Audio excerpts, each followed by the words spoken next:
Back the Yave August Fáilte. Hi, hello, and welcome. It is John O'Sullivan from the Irish Pagan School, and we are here with our weekly check-in, coffee chats, and talks. And yeah, it's something that's been running along my mind, which is kind of topical for the time of year. But I think I should take a sip of my beverage before we kick off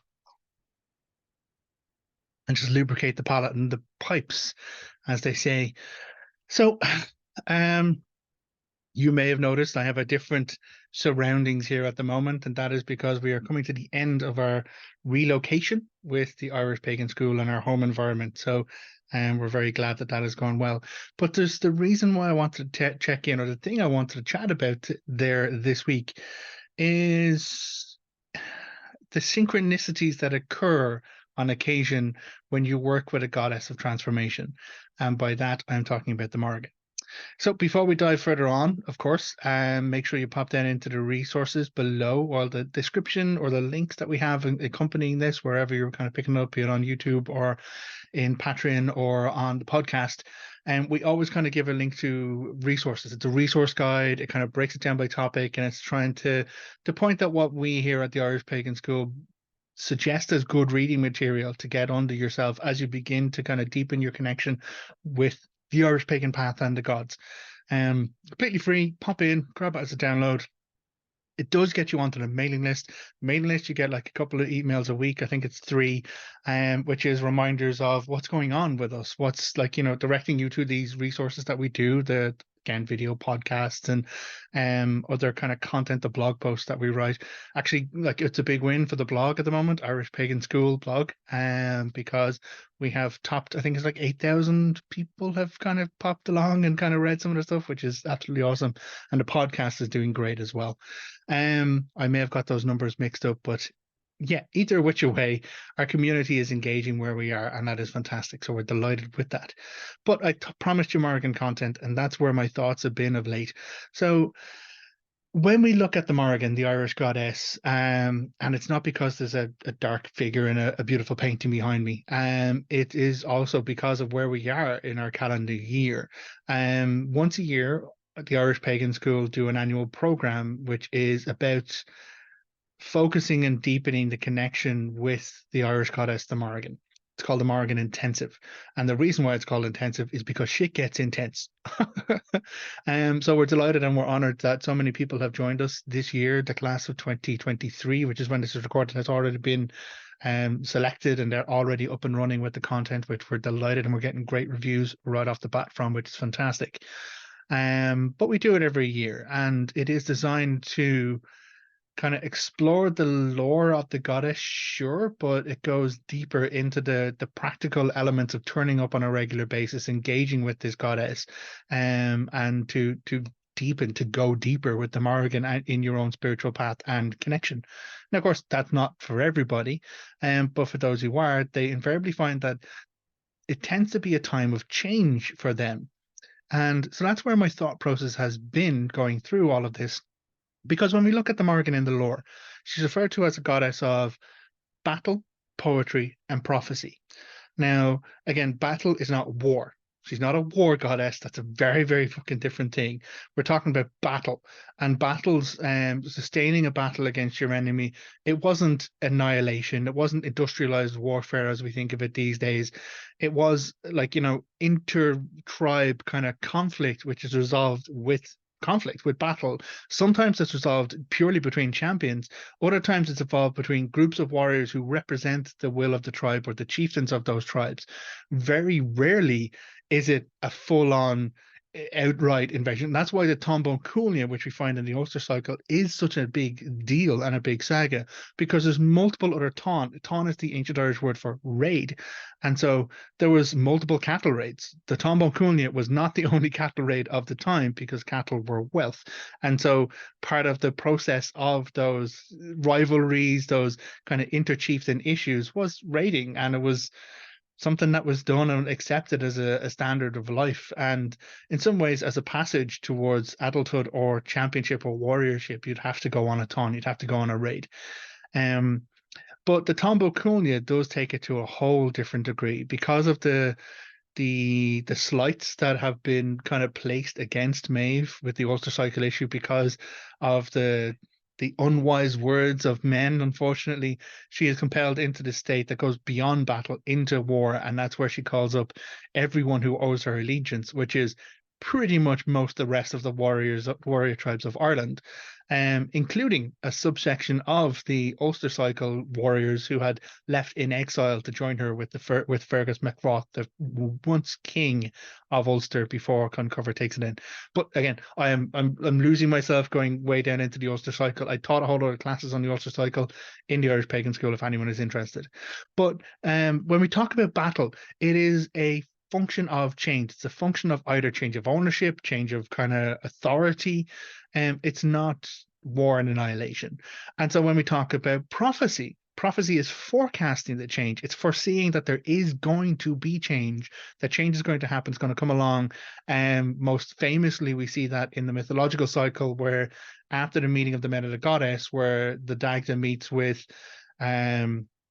when Lugh takes the seat of the king, Nuada, Gwivnu, Dinkecht, and Dagda go and have a meeting for a year to kind of plan, because they know what's coming down the line. They know deposing Bress, the failed king, is going to lead to a Fomorian issue and a Fomorian invasion. At the end of that meeting, the Dagda goes to the Morrigan to get a prophecy from her as to where the Fomorian forces are going to land in Ireland. And so they are bringing change. There is this change that is going to come, but it's the prophecy aspect that we see that she is able to foretell or forecast that the change is going to come. And then the last thing is poetry. And you might think that's the odd one out. Surely battle is change, and then prophecy is forecasting of change. But where does poetry fit? The poetry fits very squarely with the change, is because the change needs to be documented. It needs to be remembered. It needs to be carried forward and observed, and that is the function of the bard or the poet. We see it again at the end of the Second Battle of Moytura. There's been absolute full-on murder, massacre. Like, Nuada has died, his wife Macha has died, Oma has reaped the bounty amongst the Fomorian kings. And Balor has been slain by Lugh, completing the prophecy of the grandson killing the grandfather. So there's a lot of kind of stuff that is done and accomplished in there.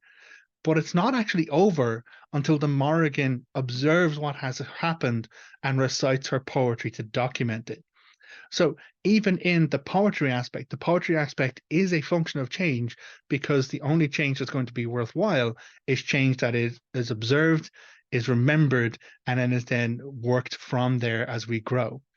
So the reason why I wanted to kind of talk through this there today is because the Morrigan Intensive, attracting the attention of this goddess, is inviting and preparing and being open to change, but change by another word another word, when we kind of look at the Morrigan specifically as a shapeshifter in the Ulster Cycle, she appears in multiple different forms throughout the entire kind of series, showing that she is able to change her shape or alter her form. And in each step, it is about her ability to fit the form that needs the function. Like, she needs to come against Cuchulainn in a couple of different forms, so she changes those forms to do it. She then needs to, get Cuchulainn to kind of make right by what he did to her with the woundings, and so she has a form to do that.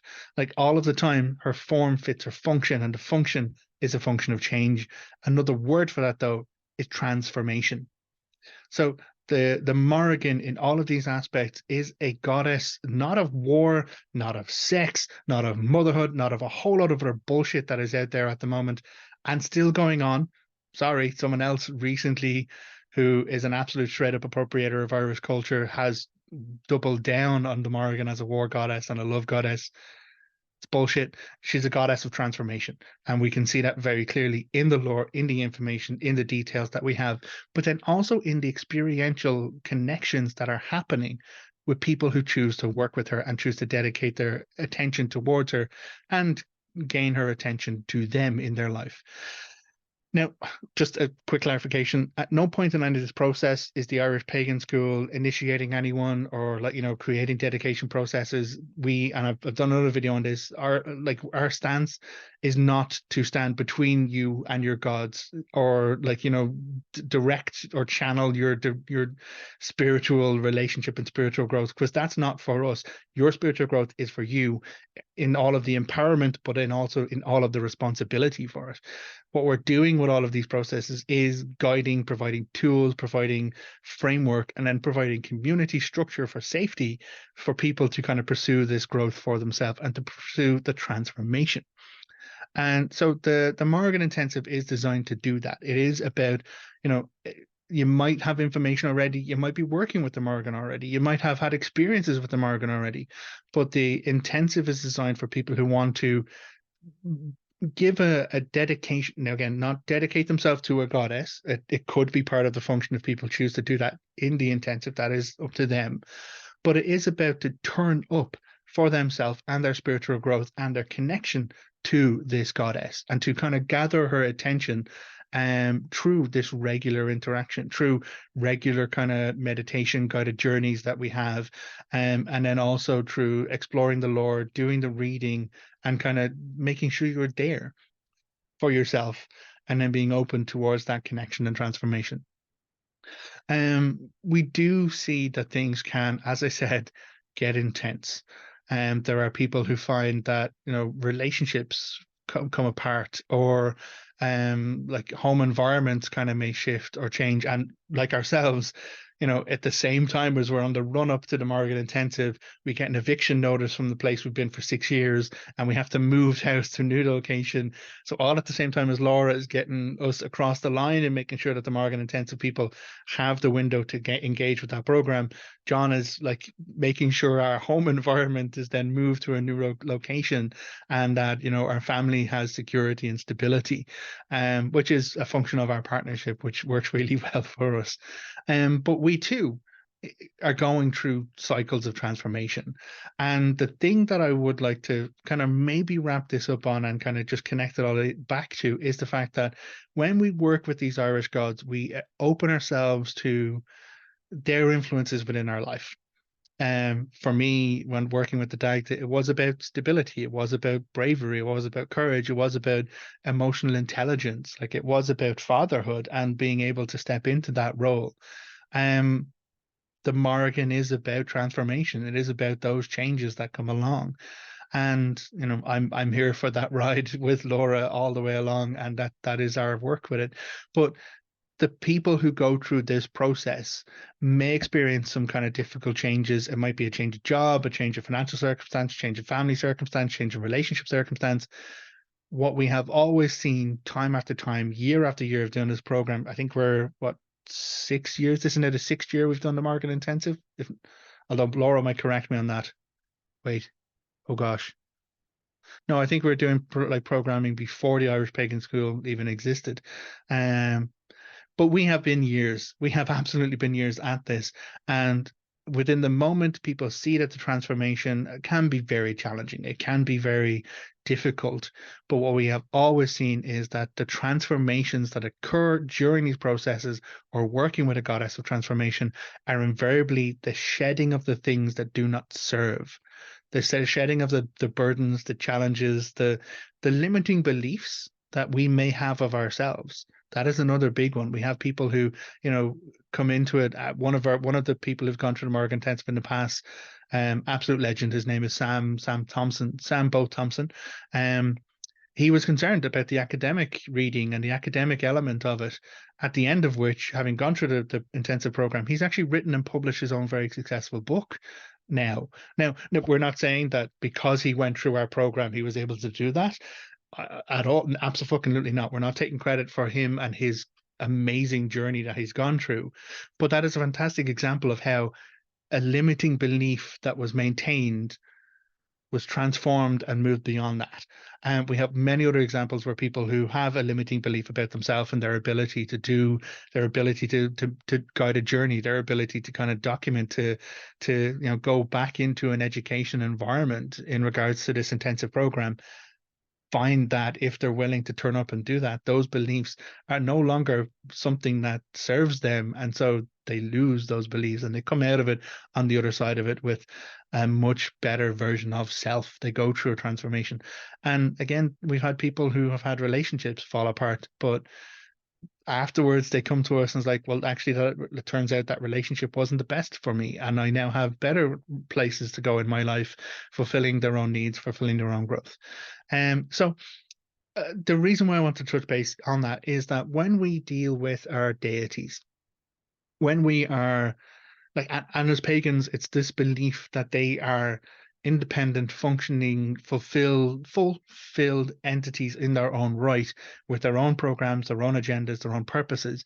When we invite them into our life, when we invite them into our relationships and build this core quiveness, this right relationship that we're always talking about here at the school, we're opening ourselves to their processes for us. And that's a big step that can happen, and it can be uncomfortable. It can be quite challenging. But at the end of the day, those who kind of stick to it and stick to their own beliefs of self, to stick to the healthy beliefs of self, allowing themselves to go through these transformations, allowing themselves to go through these changes, pretty much nearly everyone I've kind of come across comes out as a better sense of self. It might be a struggle, it might be difficult, but when we look at it, like, life is struggling and growing. That which does not change stagnates and dies. Like, all of us, our life, our existence is a function of change from the very beginnings of our, existence as, like, separating cells to becoming an entity, to then growing and changing as an entity, changing our minds, changing our emotions, changing our form as we grow. And, like, there is so much change that happens in life, but life is a function of change. Or change is a function of life. You can't, none of us are born fully fulfilled as we are to then go out of this world without having had some transformation. And that's really the power of the Morrigan when we talk about this. It's not just, oh, she says pretty words in poetry. She documents the change, she documents the transformation. And that is what makes it stick. That is what makes it formed and real and going forward. So, those who step into the Morrigan Intensive, doing so from a place of faith and belief in this goddess, are opening themselves to accepting the fact that she knows better, because prophecy. She will take you through the hardship, which is the battle. And it might be a battle. It might be a battle of, like, emotion, a battle of, like, intellect, a battle of even physical. Like, there might be some kind of conflict that has to happen for that transformation. But at the outset, at the end of it, like, it will be something that is remembered. It will be something that will, be documented, and that will, when we bed that in for ourselves, when we hold on to that kind of telling of the story after the fact, we then grow from there. We take that to the next level. And that is something that I am always excited to see with all of the people who kind of step in with us at the Irish Pagan School. If they do the Morgan Intensive, or even if they do any of the classes, any of the other classes at all, it is the transformation that people can find when they're turning up for themselves and they're turning up for their relationships with their gods, guides, and guardians. Um, and I'm 100% here, not between you and your deities, not between you and your journey. I am on the sidelines. I am sometimes a guidepost to say, maybe turn left or turn right, or have you considered, this piece of information. But I'm always going to be cheering you on. I'm always going to be cheering and hoping and willing for the best result for you, for yourself, because that is what matters at the end of the day. So, with that, we're going to finish off our chat. I'm going to take another sip of my beverage. Thank you very much for being with us. I'm really, really grateful for you turning up and joining us at the Irish Pagan School. And I will always say, make sure you pop down and grab those resources. It gets you onto the mailing list, and it puts you in connection with a lot of the other content that we produce in the school, but also other people within the school. A big, big part of the Morgan Intensive is the group who gather together to kind of do it together. And we see it time and again in our second Saturday social sessions that we hang out with, people turning up to be around people, other people of interest, like-minded interest individuals. Even if they're all across the world at different time zones, they still turn up to kind of connect and to be part of community and to be part of tribe. So we are absolutely 100% honored by that. We're delighted by that. And until the next time, look after yourself. Take care. Agus Slán. Goodbye.